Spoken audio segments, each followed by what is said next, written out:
In this video, we're going to calculate the area of a parallelogram. So if we have a problem like this that says, what is the area of the parallelogram?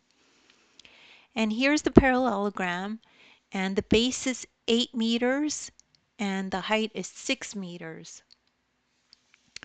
So remember what the area of a parallelogram is, and if you look at the description down below, you'll see links to other videos of mine that review why the area is the way it is for a parallelogram, so you might want to check that out.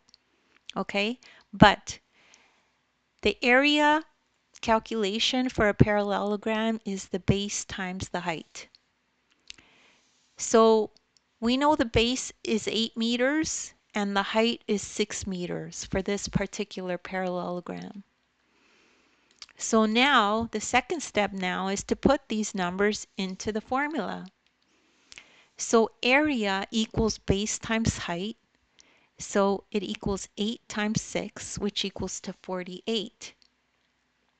Now don't forget step 3, remember the units.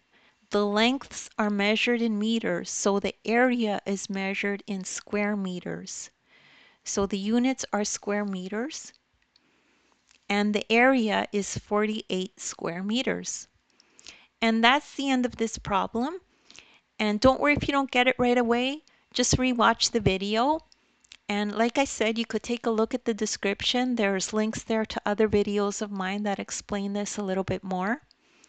As well, you could download the ebook. In the ebook, I have this exact lesson, and you could watch the video from the ebook. If you click on the link in the ebook, it'll take you to this video. So you could watch the video as you review this lesson in the ebook. Thank you so much for listening, and please remember to like and subscribe.